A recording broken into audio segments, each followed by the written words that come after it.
Good evening, everyone. It is now 6:38, and we are going to call the meeting to attention. Right. Let's see. Hi, Shanika. Good evening, Deirdre. Good evening, How are everyone. you? Good evening. Wonderful. Good to see everyone. Great to see everyone. Hi, Jennifer, Roxanne, Mr. Pratt. I see JP.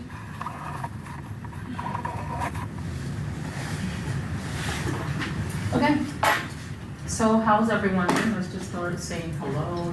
Everyone's there. New York is really doing well, right? New York. If you live in the state of New York, it's orange and blue skies, Don't forget Seafoam Green too.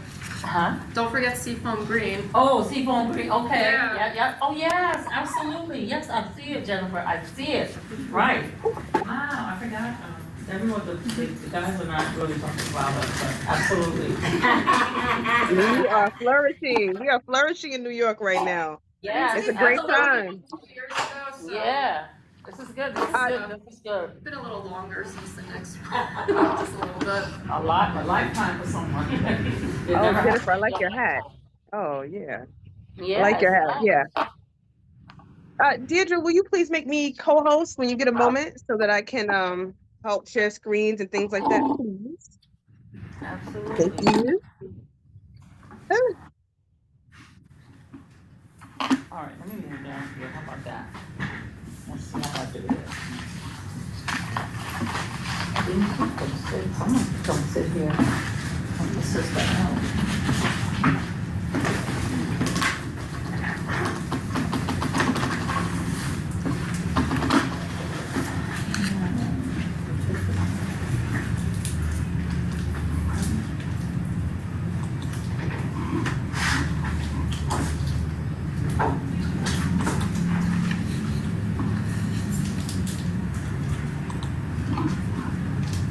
Okay, done. Now I can't hear you because you're muted. All right, you're. All right, so good evening again, everyone. We're gonna get started with the meeting at attention. I am going to go. Let's skip new music. We're gonna go to community presentation. Kyla isn't here this evening, so I'm gonna just start off, if you don't mind, with Kate from NYPL. Yes, hi everyone. So my name's Kate Marcus. I'm one of the children's librarians at George Bruce Library, and I'm here to discuss some of the programs we have coming up this summer. We have, and I will leave this folder up for everyone to take a look at. So we have the I Can program for teens. Kids who are going to be applying to college on the 15th. We have a team program, bubble printing. And then the following week on the 26th, we have our summer kickoff. So we're gonna have our mad science, we're gonna have games, we're gonna have snacks. Our summer kickoff and summer finales are always a fun time. And then we have our adult theater program with Ceci Davidson. She is one of our long-term collaborators. And then we also have our writing and redefining nature as another adult program. And then for a few weeks, we have our Little Learners program. So normally we have our Friday story times at 11:15. So Ms. Ola will be taking over for these dates. So it's a bilingual English-Spanish program. There'll be lots of movement and rhythm, and it should be really, really fun. And to give me and Miss Margot a break on Fridays for a few weeks. And I've also put my card in here so everyone can email me, call. Email is preferable, and I can leave the hard copies. I can leave those here. Thank you so much. Yeah, excellent, excellent. So thank you. Does anyone have any questions for Kate? I'm excited. Location? Oh, it's 518 West 125th, so between Broadway and Amsterdam, so about right closer to Amsterdam. Anyone online have any questions? Anything to share? Okay. So we're gonna move right. Thank you, Kate. Thank you. Yep, thank you, Kate. Okay, so we're gonna move right along. We have, I see Roxanne, Miss Mejia from I Challenge Myself. I don't see Quentin. So I'm actually here representing the organization because we are having our board meeting tonight. It's actually at the same time as this. So she's at the board meeting and I'll be here to represent the organization. And I do have slides, so is it okay if I share? Absolutely. Do that So right welcome. now. Okay, I'm very excited to be here. Thank you for the invitation. Um, we've been doing work in Harlem for some time now, so it's great to connect with you all and introduce ourselves and also see the other work that's being done by other partners. So I am, can you see the screen okay? Yes. Yes, okay. Yes, okay, great. So I'm Roxanne Mejia. I'm the Chief Program Officer for I Challenge Myself. I Challenge Myself partners with New York City Public Schools, and we offer programs that introduce youth to non-competitive sports like cycling, fitness, triathlon, and running. And these sports really help students develop not just physically, but socially and academically. The organization was founded in 2005 by a Dominican woman in Washington Heights. And since then, we've directly served over 4,000 youth in Harlem, Washington Heights, and the Bronx. Specifically in the South Bronx, we say the Bronx, and we will work with any school in the Bronx, but we always have schools from the South Bronx reach out to us and partners in the South Bronx. So we work in the South Bronx. So some of our work that we're doing in Harlem directly, especially in this last school year, 2025-26, we have 5 Harlem school partners. We served over 300 Harlem students through those partnerships, and that includes elementary and middle school. And then from the surveying that we gave to our students, we found that 87% of our students felt that the program instructors genuinely connected with them, which is really important for the youth to feel that there's supportive adults in their lives. 88% felt safe and supported by other participants, and 86% reported increased confidence after participating in the program. And then just a snapshot of our Harlem school partners. We're currently working with Edward A. Reynolds Transfer High School. So I did say elementary, middle school. So we're actually an elementary, middle, and high school in Harlem. We work with students at Edward A. Reynolds Transfer High School in East Harlem, Ember Charter School, East Harlem, Kip Infinity, which is West Harlem, Dream East Harlem, and Hamilton Grange Middle School, which I believe is part of West Harlem as well. It's not quite in the middle. And we're actually expanding our program at Hamilton Grange Middle School. This year we received a grant from DYCD, the Department of Youth and Community Development. And we're actually going to be the after-school provider at Hamilton Grange beginning in September. So in addition to cycling, which is what we do at all these programs, we'll be providing STEM, literacy, social emotional learning, and really working with the school to enhance the programming that they have now. They have a very rich arts program and sports. So we're going to create a very robust after school program for them and help them achieve their goals of engaging the students every day after school. Does anyone have any questions before I go on? No, you can actually keep going, Roxanne, and then we'll ask questions later. All right, just a few more slides. I'll make it quick. So some of the outcomes of our programs, and again, it's fitness and cycling, primarily cycling. So our programs build confidence and independence for students. It helps increase physical activity. It provides safe access to parks and public spaces. We teach students transportation and safety skills. So they're not just learning how to bike, but they're also learning how to ride on the street and on the bike paths that we have a developing bike infrastructure in New York City. It helps develop leadership skills and independence, helps students boost mental health. you know, if you've ever been active for maybe taking a fitness class or been on the move, it really boosts your mood. And students tell us that they really enjoy being outside. They love to be free and be with their friends on the bike, so it encourages socialization. And we also offer opportunities to connect students to colleges, careers, and civic engagement opportunities. For example, this Friday, we're visiting SUNY Purchase. We're doing a college trip for our high school students. So we really try to partner with other organizations in the community to offer more for the students that they might not normally have exposure to. And then just quickly, we offer learn to ride and cycling skills. We teach students how to service, maintenance their own bikes, like changing the flat tires and fixing the chains. We do group rides with the students. We do fitness programming. We offer workshops, like here, there's a CPR and stop the bleed training that the students at one of our high schools did. And this was in partnership with New York Presbyterian Hospital. And then college and career exposure, as I just mentioned. And then looking ahead, as I said, we're partnering with Hamilton Grange in West Harlem to provide after-school programming this coming school year. And we'll continue cycling programs at the 5 schools that we mentioned. And we're always looking for partners that align with our mission and are looking to boost student outcomes and work with youth. And so here is our contact information.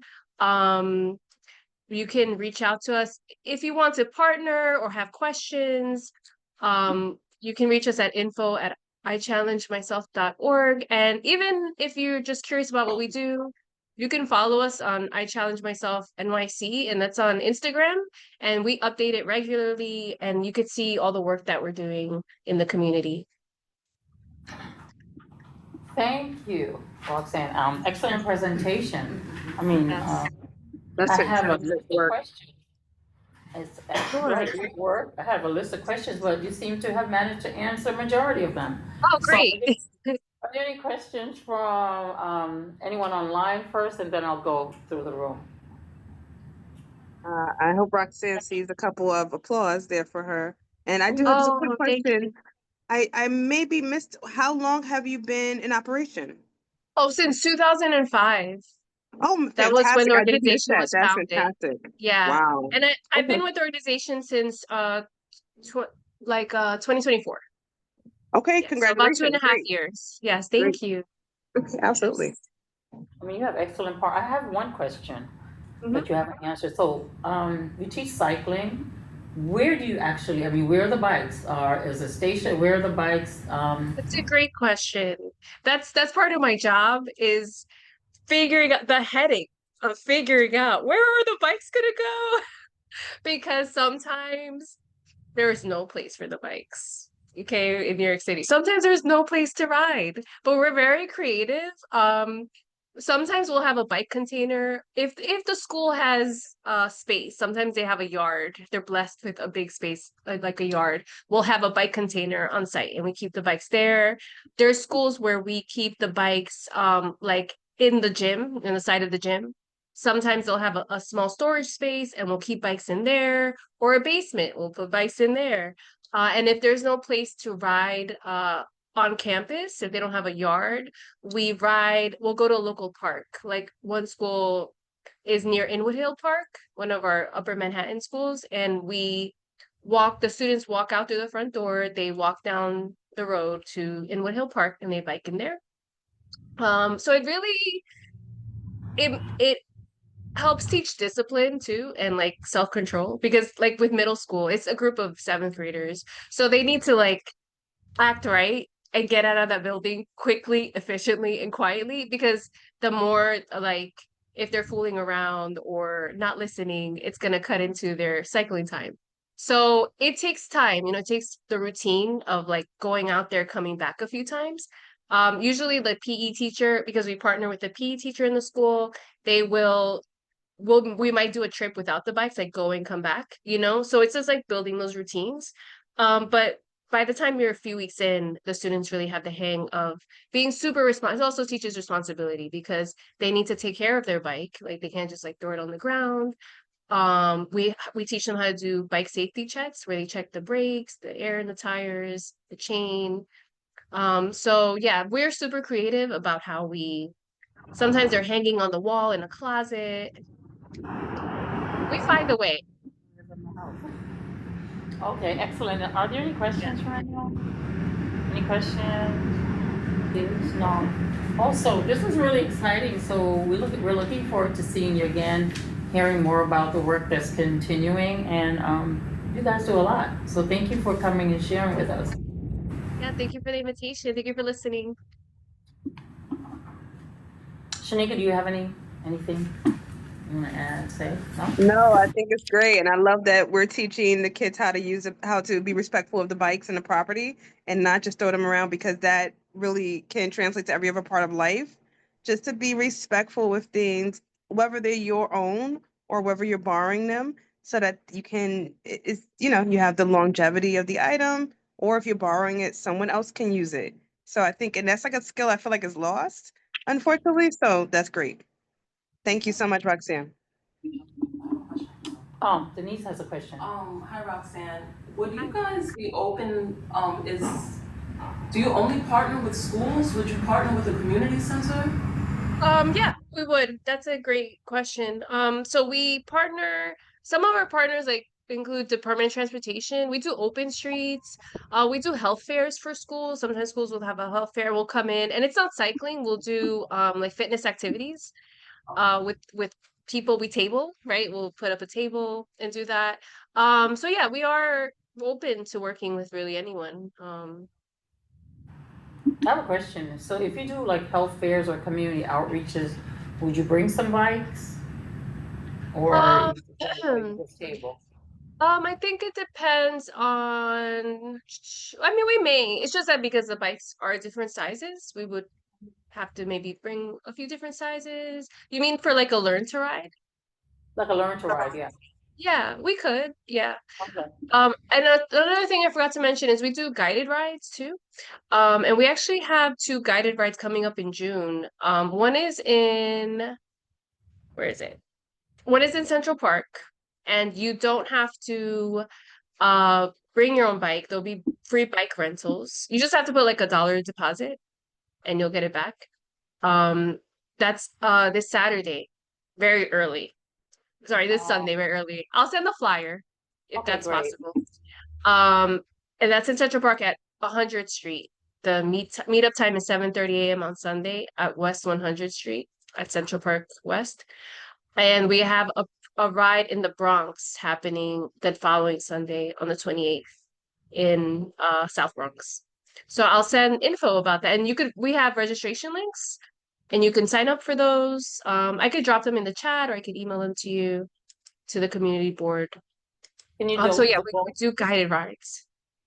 Please drop it in the chat as well as Okay, send. yeah, for sure. Yeah, Yes. Daddy and me, right. Leon, hi Leon, I do see you, so I will call on you shortly, okay? Thank you.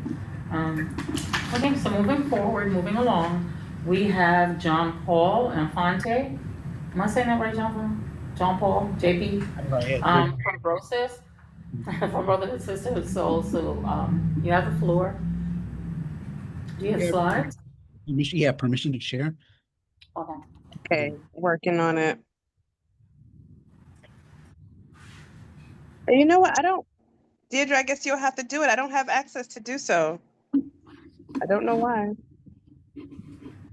Usually the co-host can make other people co-hosts, or maybe not.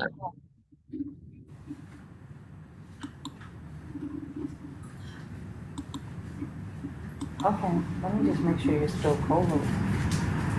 I am. But for whatever reason, when I click on the names of our participants, I have every option except make a co-host. Okay. Okay, so sorry. You can make me the host if you wish, and I can do it as well. So, okay. You should be able to share though, JP. Okay, JP is co-host now, yeah.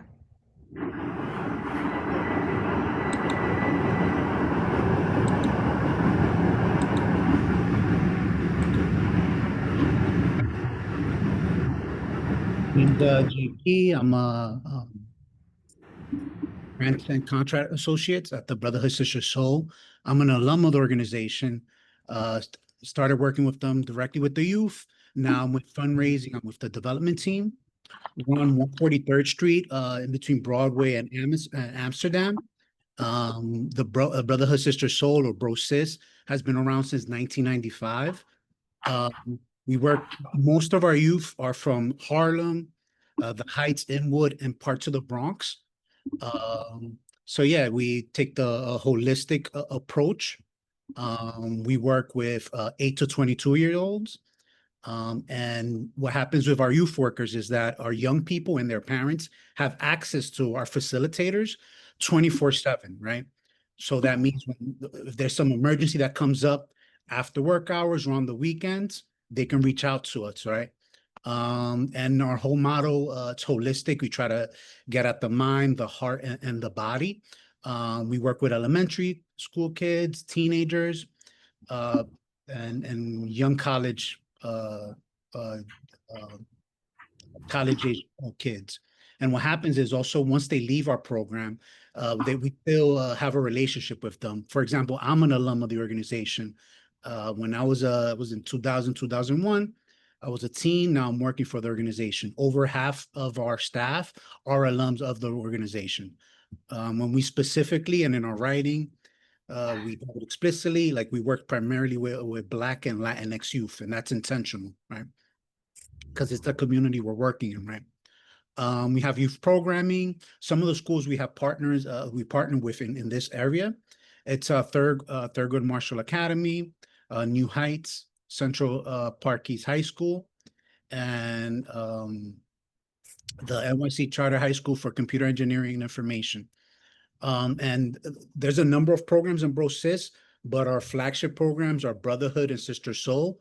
And we have different chapters in different schools throughout the city and every borough. And what happens is you have two adults working with 12 to 15 young people. Sometimes it grows, and we aim to have these adults working with these young people at these different schools for at least 4 years. So they usually start with them in the 8th grade, 9th grade, and then we're with them until they graduate high school. And when they're alums of the organization, we're still in contact with them. So one of the aspects of our organization is our college, career, and wellness.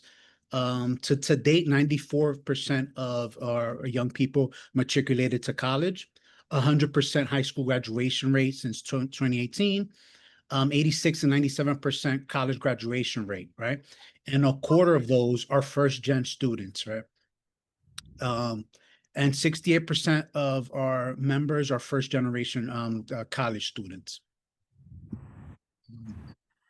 And we're also so there's that college, career, and wellness. We have and then we also have the environmental justice, our environmental program. Our environmental program has a New York City 1,000 composting systems initiative. And what we're doing is we're having hot box composting sites in every borough. We want to have at least 1,000 throughout the city. And right now we have 8 hot boxes in community district, not community board 9. We also, right on site, we also have our youth market, our youth farmers market, where it's just young people from the ages of 14 to 18. And then we have some older alums working there, selling fruits and vegetables from our garden to the community. We've distributed over 7,000 pounds of produce in last year. And it's all ran by the young people. And we also have health bucks. So we give access to these fruits, vegetables to the community.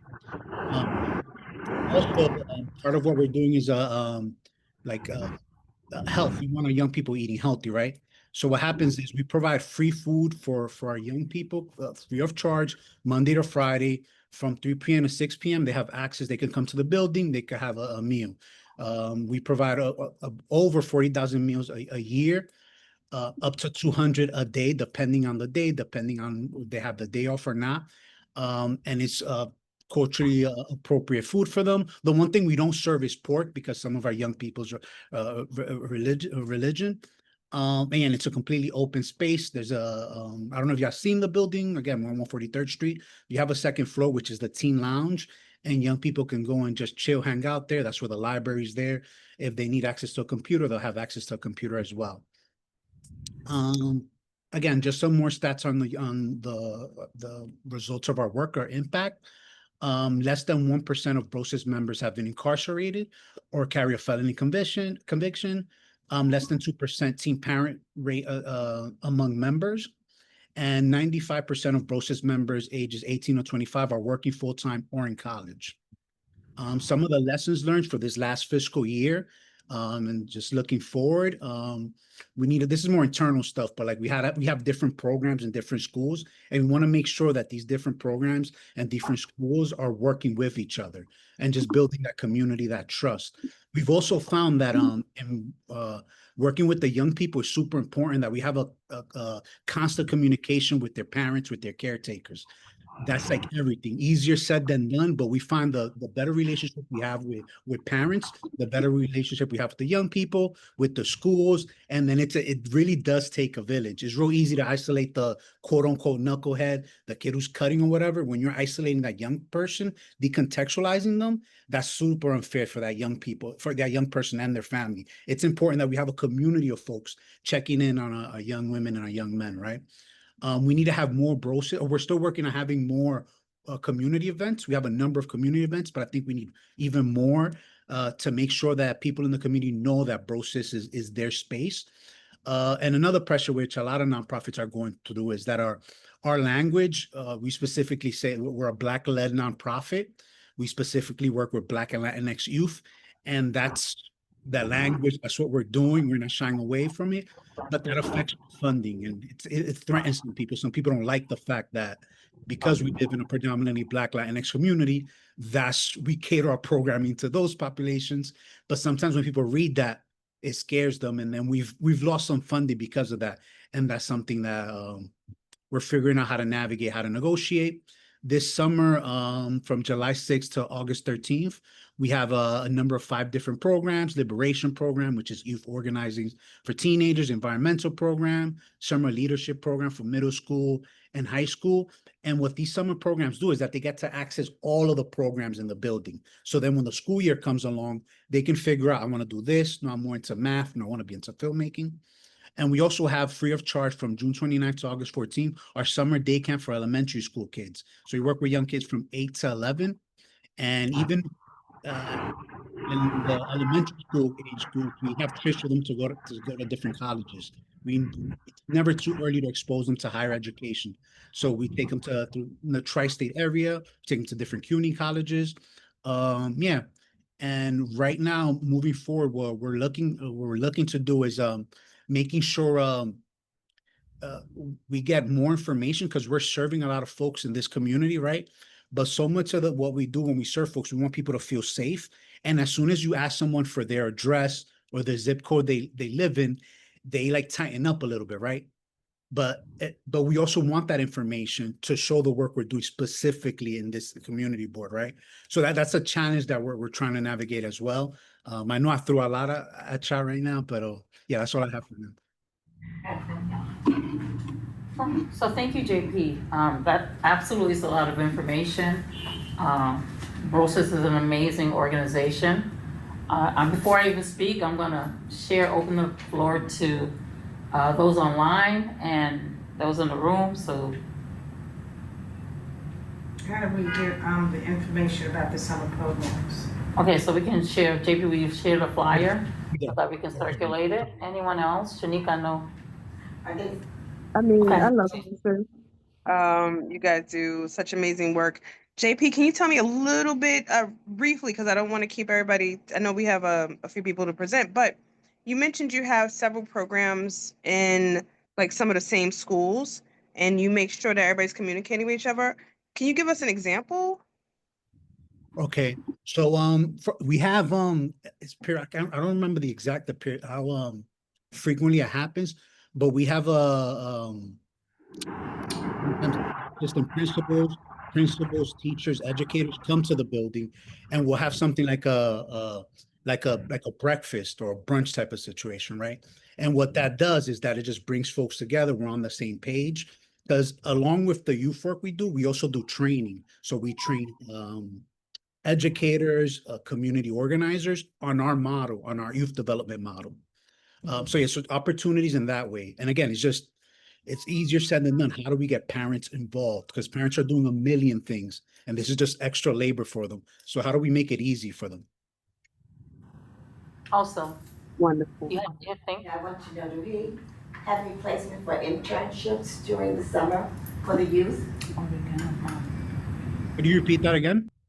Internships. Internships. Do you have placement for internships during the summer?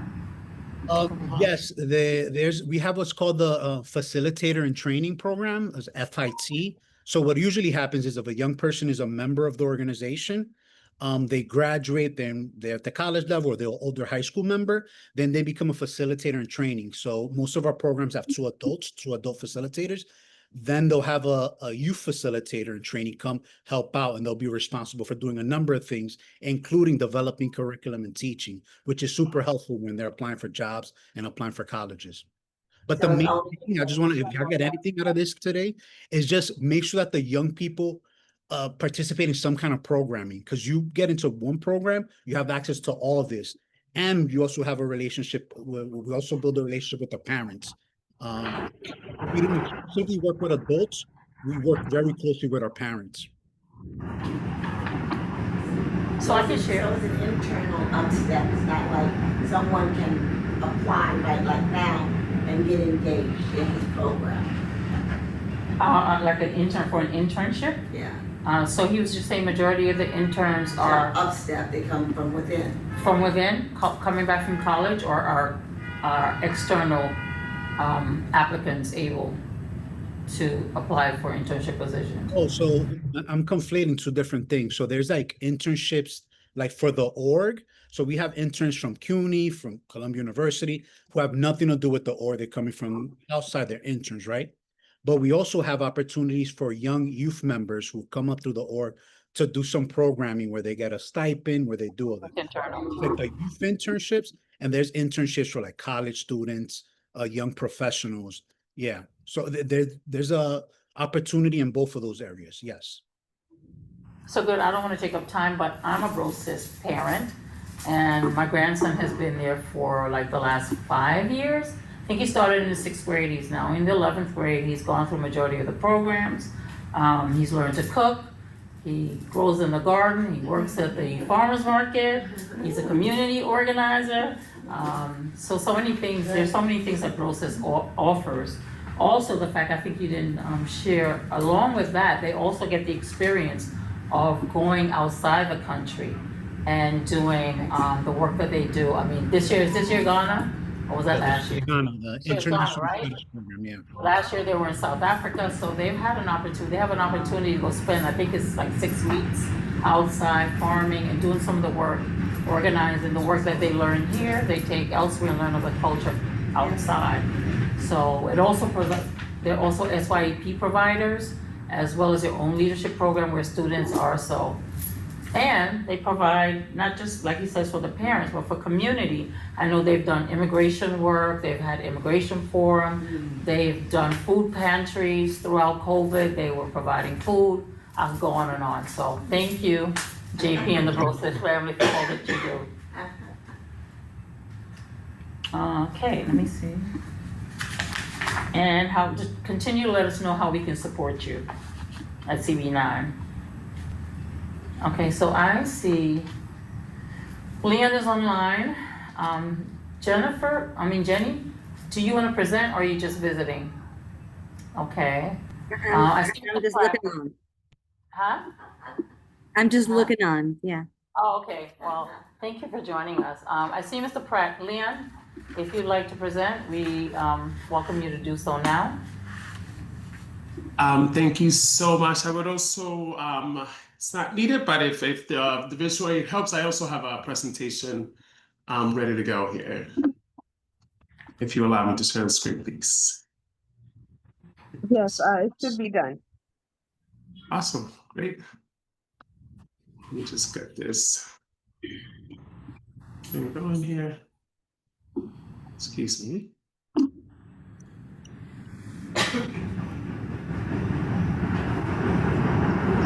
Alrighty. So foremost, I just want to say I love coming to the community board because I am surrounded with people like this, like Roxanne and JP. It's beautiful to see how many people, from grassroots people, everyday people care about the community and want to do something about it. So I commend you both on your organizations. I also want to thank the community board and the chairperson, the committee, excuse me, for allowing me the opportunity to present. We've spoken before. I am a frequenter at CB9, but today I'm bringing Community Craftwork. Community Craftwork is a organization that offers high school students hardcore accreditation in two pathways, the design and woodwork. Again, we're talking about industry recognized credentials here that allows students to build a portfolio, work, get compensated for the work, and continue into and enter the workforce if they decide not to pursue higher education or other opportunity. And so again, these are industry, and I just want to emphasize this, industry grade accreditations. Our program is very simple. Again, like I already mentioned, we offer two pathways, woodshop and design. These are both pathways do interact through multiple touch points. What we're trying to do here is simulate the real world. So when I'm talking about design, I'm talking about design as it relates to building. That includes that. So these kids will, for example, learn a lot of software, digital softwares, in architecture, design, and fabrication as well. Of course, that complements with the woodshop, the more manual side of pathway. And so again, they will interact through multiple touch points across the entire program. Both receives OSHA 10 training. Again, they will both be in the same overlap, if not being in the same environment, and receive their prospective accreditations. In addition to mentorship and apprentices program, we offer 5 paid apprentices program. I know apprentices often may or may not pay, but we want to make sure that the student feels supported, the employer also feels supported and has the opportunity, the full attention to his apprentice. Why woodwork and why design? These are both AI proof industries that again will allow students to enter the workforce immediately if they choose to. And I'll talk a little bit more about a broader mission here. But again, these are steady jobs. Both are really extremely high in demand. I was talking to another big similar space in Brooklyn, Makerspace NYC. They're in the Navy Yard, beautiful organization, providing art spaces in both high tech and more manual fabrication and woodworking. And one of the things that the CEO there always tells me is so hard to find people who are qualified to work here. So we're trying to eliminate that and create talent here in Harlem alone. We offer the program through 2 access points that ensure that we are bolstering existing educational institutions in Harlem, but also increases community resources. For that matter, we have partnered with Eagle Academy of Young Men for Harlem. The assistant principal sits on our board as well. So we have carefully and to the tune of the need of Harlem and that school specifically have designed these 2 access points. The in-class will be offered as an elective to Eagle Academy only, so exclusively. Of course, this is an in-class. Again, it's being offered as an elective, so the restrictions are natural there. And again, they will take it over the course of 2 semesters. It's a 1 year equals to graduation, 1 school year. So again, in tune with the school year as well. The next is an after-school program. This is might be a little faster because we just have more additional time than the in-class. This is open to Eagle students and the larger Harlem community. Again, we want to ensure here that our program and resources are offered to all Harlem, regardless whether we're working in partnership with Eagle Academy or not. So they've been very gracious and enthusiastic about this partnership, but in particular, they've been enthusiastic about opening this partnership to the larger Harlem community. So we're really proud of the partnership there. We understand that I grew in, I just want to give a little more quickly context about me. I am an immigrant. I grew up in Polo Grounds in Harlem, and I too saw the extreme decay and lack of opportunities and the impact that it had on me, both from an opportunity perspective, but also mentally. It really impacted me through my life, and it's something that I've been committed to solving.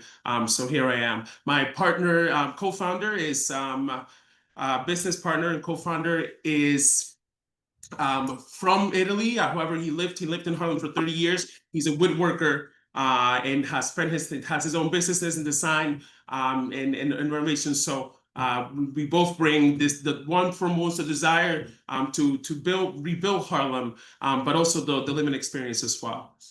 So in order to eliminate the barriers that may exist and prevent students from accessing our program and being successful in the program, we offer MetroCard's stipend. The stipend comes in, again, we want to compensate the students. And what we're trying to do here is simulate the real world. What is it to work for pay? What quality work means and in terms of the market value. So we really do want to preserve and stimulate this real work environment. And then of course meals. My first master's was in nutrition and dietetics, and that was another barrier that I constantly saw that was just stunting our youth in Harlem. I cannot have an ample list of all the impact, both physiological and psychological, that students have when they don't have access to proper nutrition. So we're hopefully trying to partner, if there's any organization there in this meeting today that grows local food, we would love to, or produce local food, we would love to connect with you. Why Harlem? Again, because of the personal attachment that me and my co-founder have, but also just because of the reality. The unemployment rate is extremely high in Harlem as a whole, disproportionate to the city, and it's even higher among our youth. We are the highest unemployed youth population in the entire city, and that is a shame. Of course, we understand the socio-economic circumstances of our neighbors and our community members, that again keeps them in poverty and keeps them from ever accessing real opportunities. And then, you know, from an education and framework perspective, only 1 in 35 schools out of 400 public schools offer any career or technical education at all, regardless of the high demand and regardless of the need and the conducive conditions that are being born here to take these careers forward.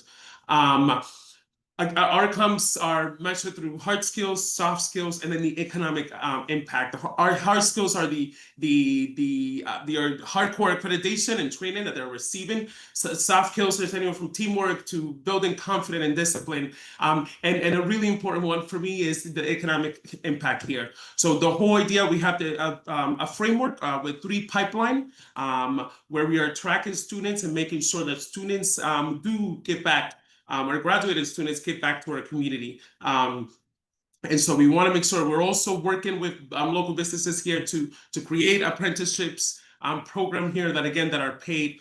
So we are self-stimulating the local economy, but the goal is for students to come back after they are now trained, career ready, talented people to come back into your community and build that. We're began discussions about creating entrepreneurs program extension out of our continuing education pipeline to help students if they want to start their own architecture firm, their own design firm here in Harlem. We want to give them the tools to do that.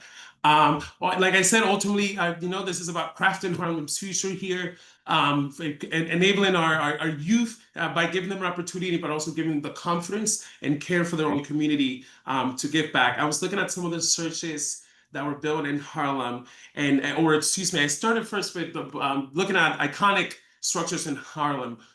A lot of them were built by white people. The distinction here were churches. Some of these churches were our architects and designers were among the most prominent architects, not just Black, but just prominent architects in the US. And they did exactly that. They got trained outside, came back and built their community through these iconic architectures that we see throughout church and not exclusive to church, but mostly around church, and it's beautiful and inspiring.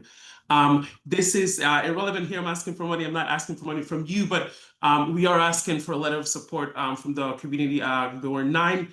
We have so far received letter of support from Senator Clear, Assemblymember Jordan Wright, and the Mahayan Borough president. And again, this is a community-centered organization. So the letters of support that matters to me the most are all 3 community boards in Harlem and our elected officials here, and the endorsements of all the leaders like you folks today.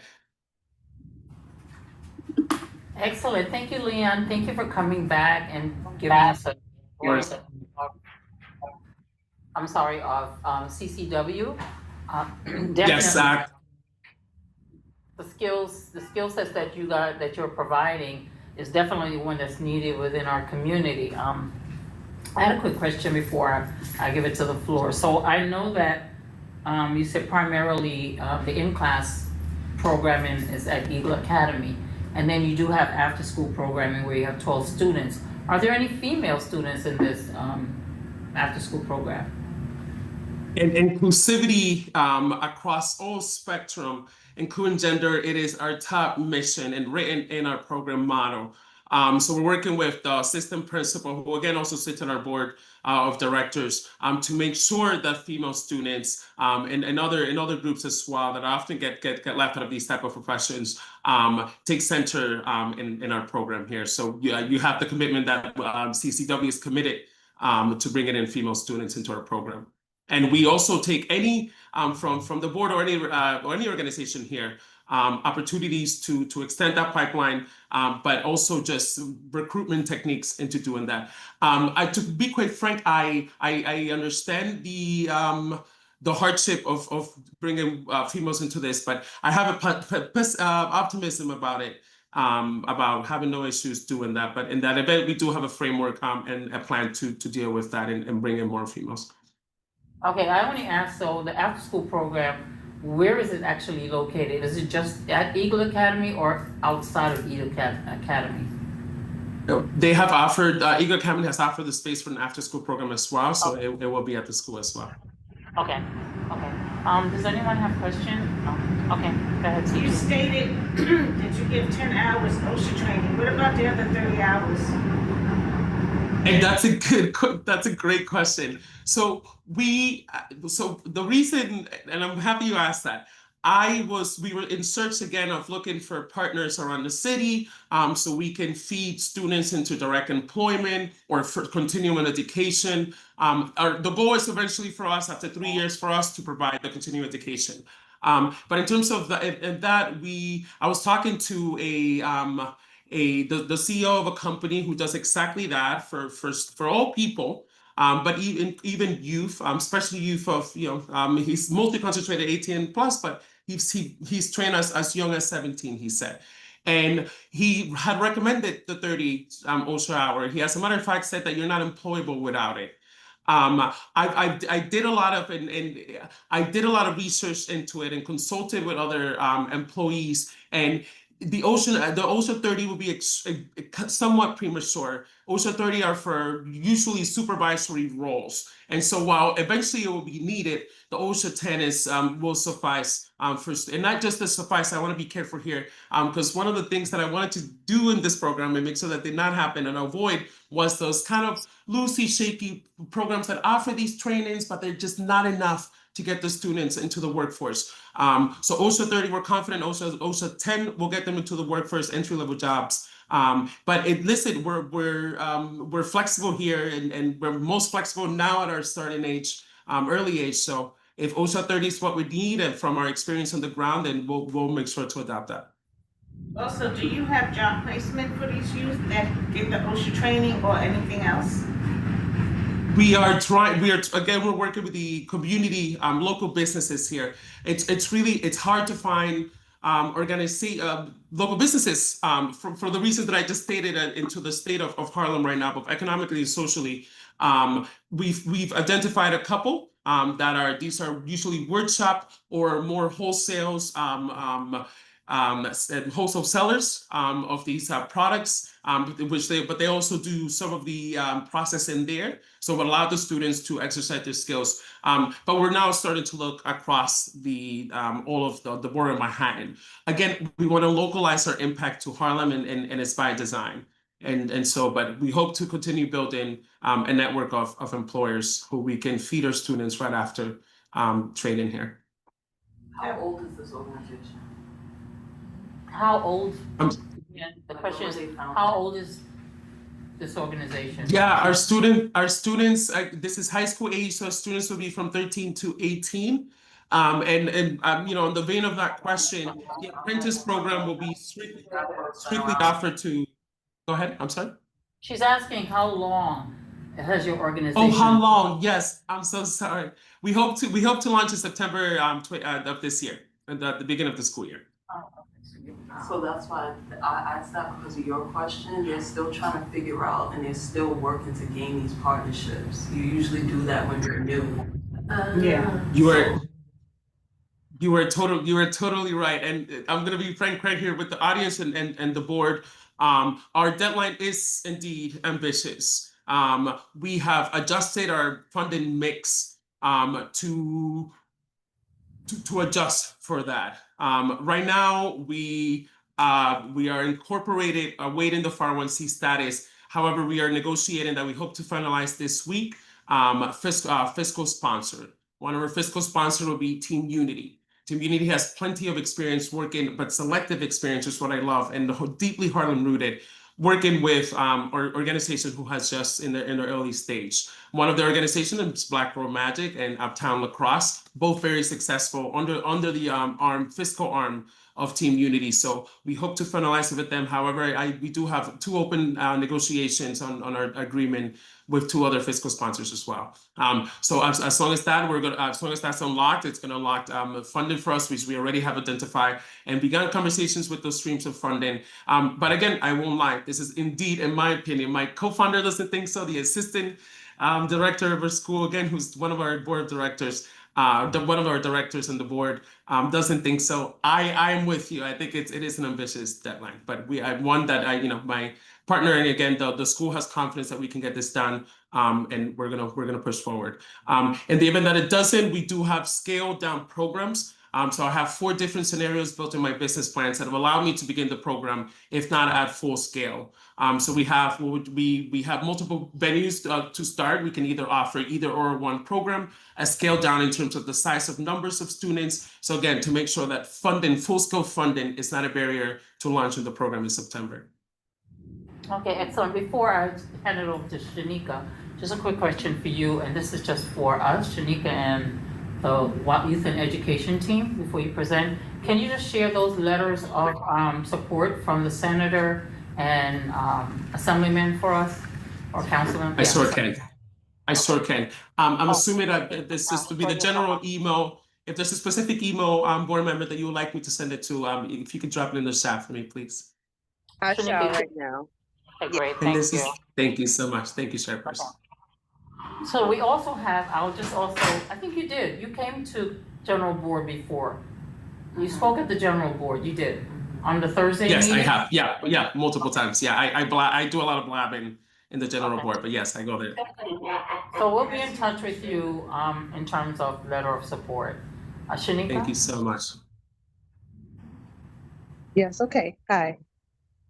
Hey. I'm just asking if you have any questions for Leanne, or are we good? No. That was good. I've been waiting to hear from you guys. And Leon, we kept wanting you to email us. Deirdre and I were desperately trying to find your contact info. We were on Instagram, Facebook, and No it way. leads you to information, but no contact. So something to keep in mind as well, because we wanted to let you know that the meeting had been moved.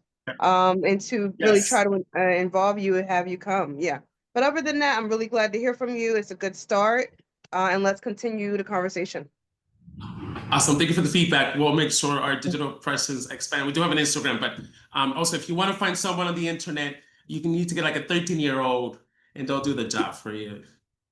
But thank you so much. Thank you, board members. Thank you, Chairperson. I saw Mr. Pratt. Oh, okay, Roxanne. I see your Hi. hand. Oh, I just wanted to say that I think this is such a great idea.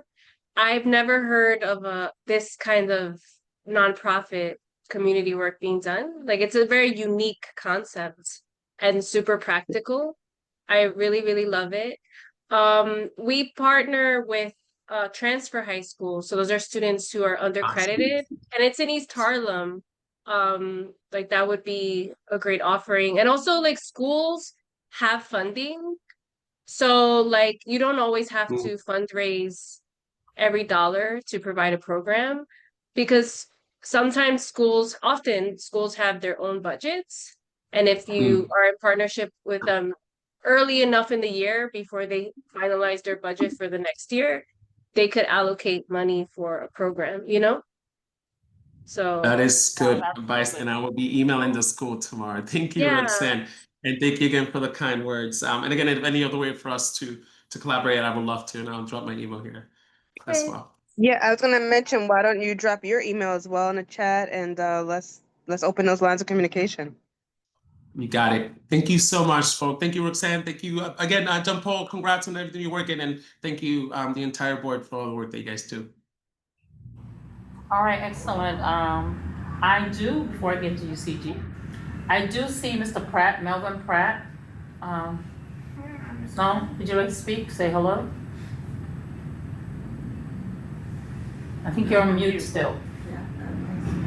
Yeah. Hi, good afternoon or good evening. My name is Malcolm Pratt, and I'm the Executive Director of the PPL Scholarship Fund. I'm here to present an invitation for any student within your Community Board 9 to attend our award ceremony at the State Office Building in August. Our guest speaker will be a professor of emergency medicine at the Perelman School of Medicine at the University of Pennsylvania. This will be a golden opportunity for young kids to come and ask questions from people that look like us, you know. So about the 5 codes that you cover. So if I can get at least 2 kids from each zip code to come, that would be great. I will share this flyer that I put together the other night with you guys so you can see it. See it? Great. So, Mr. Pratt, just a quick, you didn't tell us about your foundation. I mean, you could just give us a brief blurb about your foundation. I know the foundation has served in Community Board 9. Lots of high school students have gone through his program, gone on to college. They funded them. So, I think we lost her. oh, I can't hear you. I'm sorry. Technical difficulty. Volume is down. No, it's internet. Yeah, I think our internet is acting up, or his internet. Don't try to type it in the chat. Can Okay, you so hear me now? I can. We can. All right, good. I'm sorry. I don't know what was going on. Again, I'm reaching out to you on behalf of the PFBL Scholarship Fund. We have an annual scholarship award ceremony coming up August 23rd at the State Office Building. And our guest speaker will be a doctor who's a professor at the University of Perelman School of Medicine, University of Pennsylvania. And this will be a golden opportunity for some of the students from Community Board 9 to come in, or 10, is it 10 or 9? 10 to come in and ask questions. It's Community Board 9? This is now, we're 9.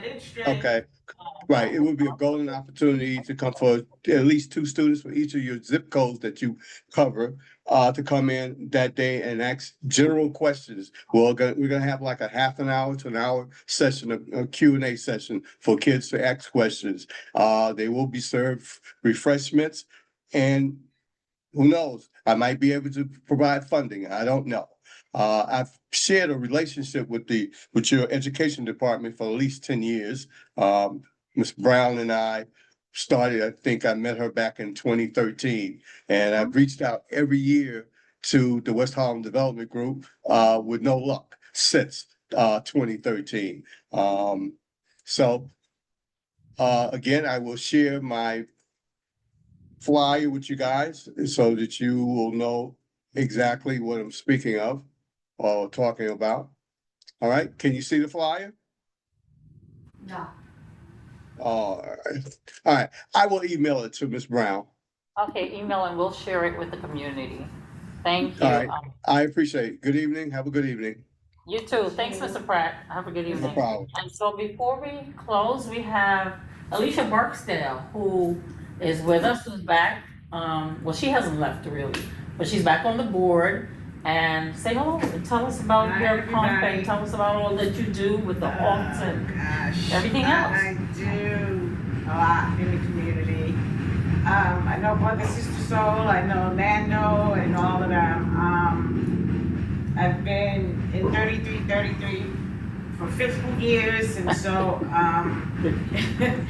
I'm actually a basketball coach now, and I work for the Riverside Hawks and the weekday school at the Riverside Church, which is a school for 2 to 5-year-olds. So I work 2 jobs there, and I'm advocating for the community politically for rights for fair housing, you know, especially in this community where the rents for a studio is $3,000, for a 2-bedroom is $4,000, so we gotta fight for that. Gotta fight for our seniors, and I'm an advocate for seniors and youth, you know, basically because that's what's they're our future and they're our path to knowing stuff. And without our seniors, we have no future. The programs that you guys have been presenting is like a BOCES program when I was growing up, Wood, you know, so it was just like, wow, it's coming back because they don't have BOCES anymore.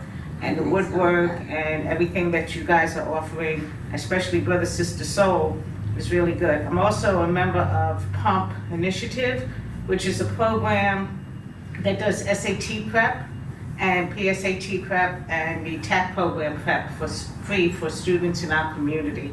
And we do online tutoring and in-person tutoring for kids to get at least 100 to 200 points guaranteed on their SATs. So we used to work with Brother Sister Soul, and we're still looking forward to coming back and do that again. So anything you need, just let them know. So I'm on the community board. I'm not appointed to this board yet. I plan to be, but yeah. Yep, so CG's Alicia is an all-arounder, so thank you, Alicia. Isabella, you want to say a few words, or didn't you? Yes, I can say a few words. Hi everyone, it's great to see you all. Thank you for having me. Hi Shanika. I was very touched by everybody's presentation. Like, wow, this amazing work being done in the community, so thank you all for that. And I feel like we can partner possibly with Roxanne, with Liam, with JP as well. So we're a nonprofit called Iberia Foundation, and we have a center here in Harlem called Harlem Brain.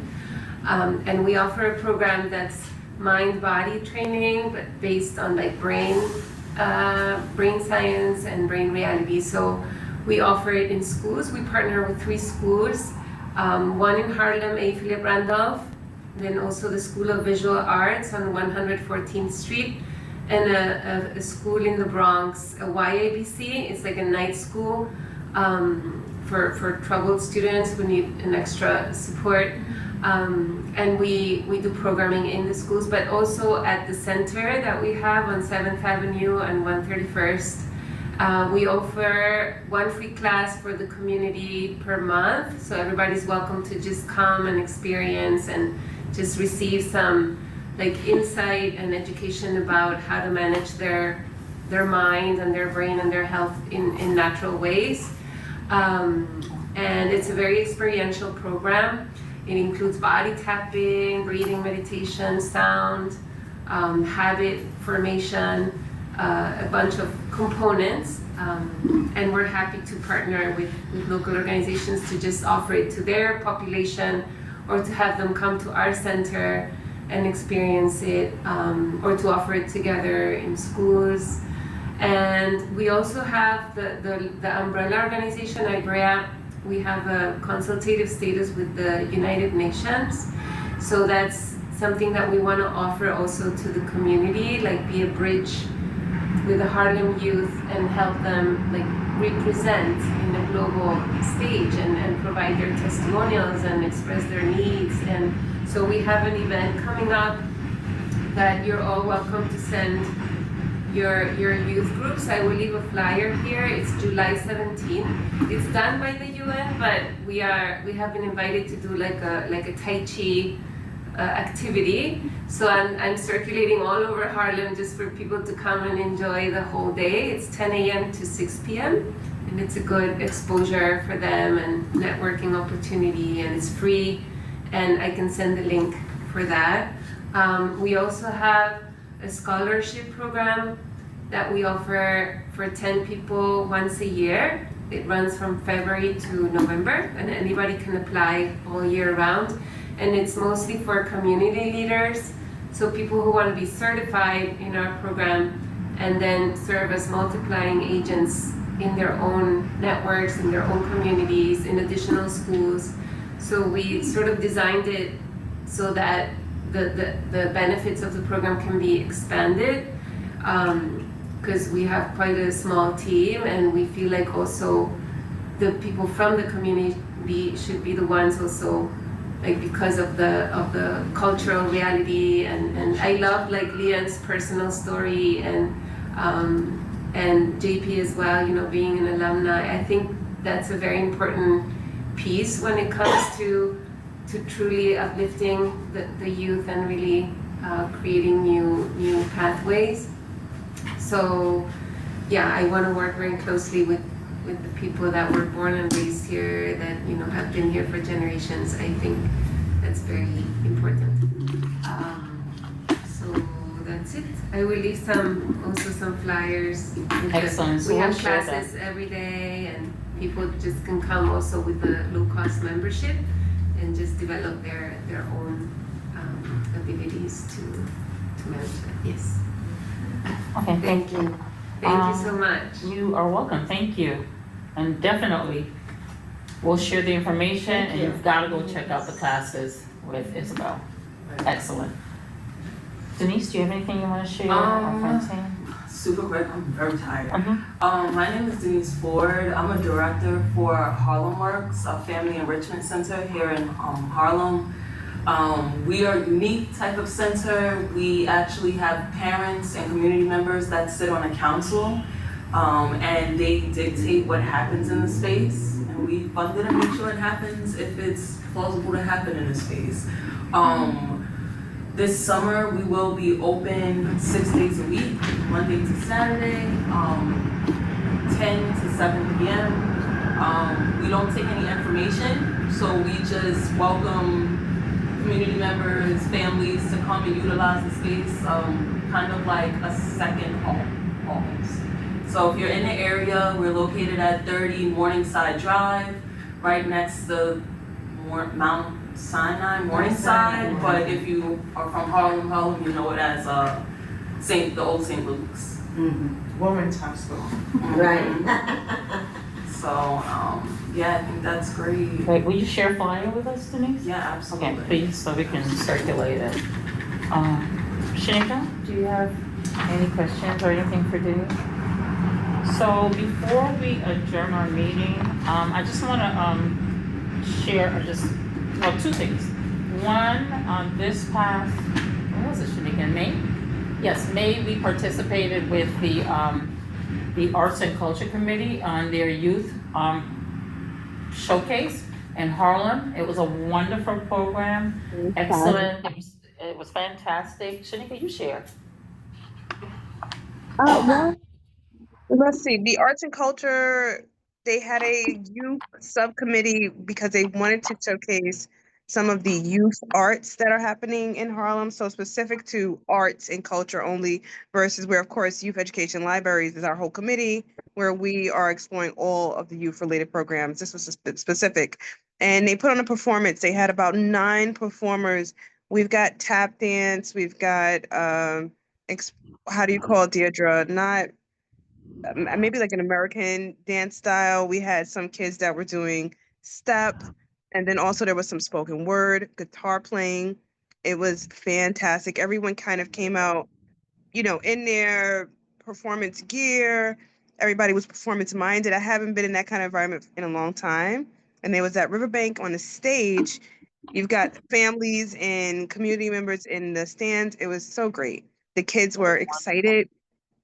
Yes, and they were, I think it causes you to stand up a little bit taller when you're being called on to perform for your community, when you're being looked at as an important part or important piece of the program. It gives you a little feeling of pride, and you could see that in the children. It was really a great opportunity. Tina really deserves, she's not here, but she deserves all the credit for that. She did, I mean, an amazing job. And I really didn't know it could come together the way it did. So I hope that we can continue that maybe as a tradition and have a bigger participation in it next year as well. I think one of the things I want to say, the collaboration was amazing because organizations came together. They may not know they exist because they're just owning their own silos, but when they came together, knowing that out there, there's, other organizations, spoken word, it was amazing. It looked like being at, not a competition, but, being in an arena where there's just so many different organizations coming together. So it was amazing. Just one more, let me just see.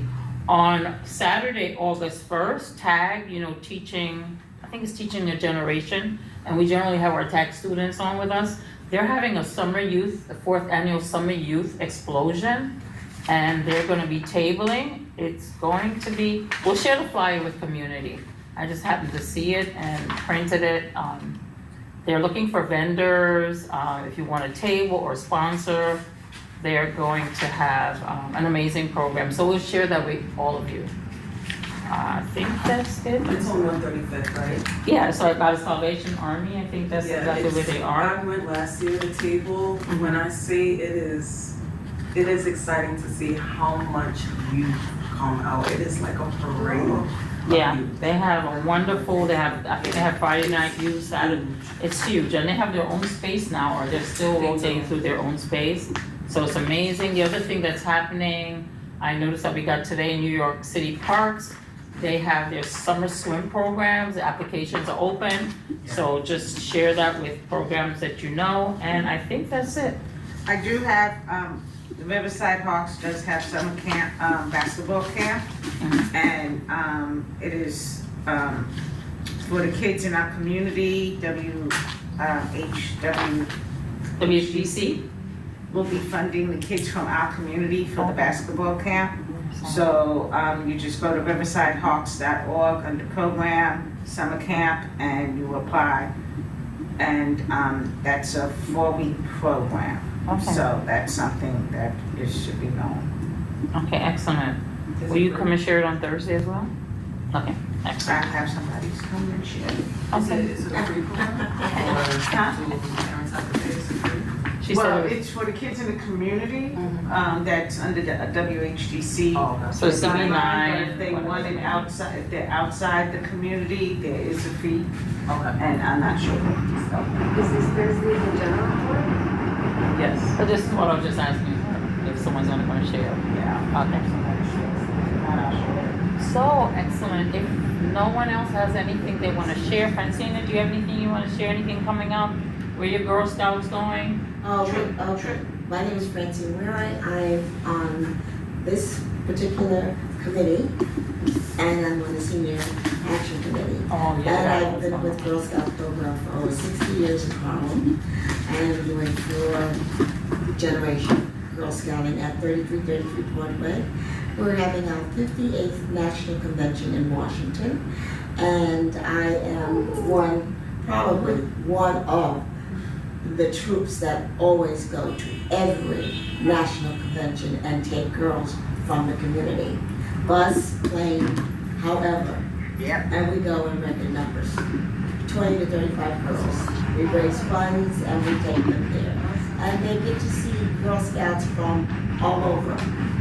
In other countries, we would call Girl Guides, so they get to see all of them. And it's such a nice, harmonious, tangent commitment that Girl Scouts are here. Because some people think it doesn't exist, but it's such a camaraderie, and it's educational, and it's forward moving, and And we get to take whatever we learn with us. I was a Girl Guide, all those skills. All those skills, I still, still have them.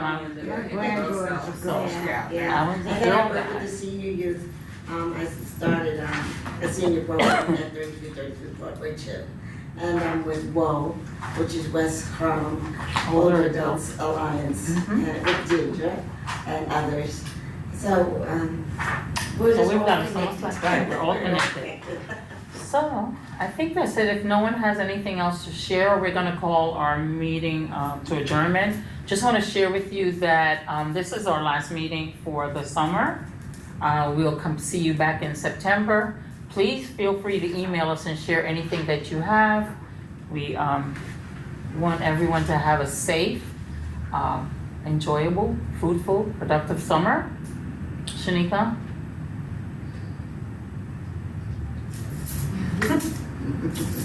She said it simply. So thank you.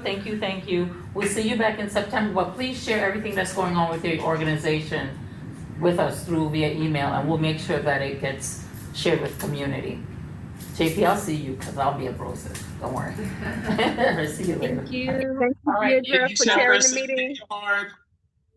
Thank you, everyone. We're coming on Thursday. Thank you for all the work you do. All right, have a wonderful evening. Good night, guys. All right, Shanika. Bye, darling. I'll see you later. Okay, take care. Thank you. Oh, Deirdre, you'll have to end the meeting. I'm no longer a host. Oh, okay. Okay. See ya. What time is it? I second it. What time? All right, right? The meeting's coming at 7:55. She's off. Oh, this is good. It's 7:55. Deirdre, I'll leave this with you. Okay, great. Thank you. I think it's been out though. It's being circulated. Yeah? Yeah. If you need Clotilde, Miss Mongolia, she shared this. Oh, okay. And so I registered. Oh, great. Yeah, actually, and she called me from some country to remind me to make sure this gets out. Wow. So it's been out, yeah. I'll have to get somebody caught it. We sent it to our newsletter, but I never know, like. Oh, yeah, was yeah. there, was not. Yeah, she sent it out and the community board sent it out, so I know I signed up from the community Oh, board. good. So we're And I will gonna see in the you meeting, there. right? Okay, see you then. Okay. I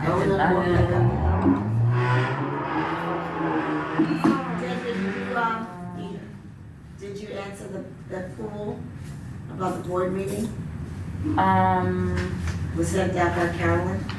Wait, hold on one second. Let me just end this. Let me end this recording, so stop recording. Definitely. Are you sure you wanna stop?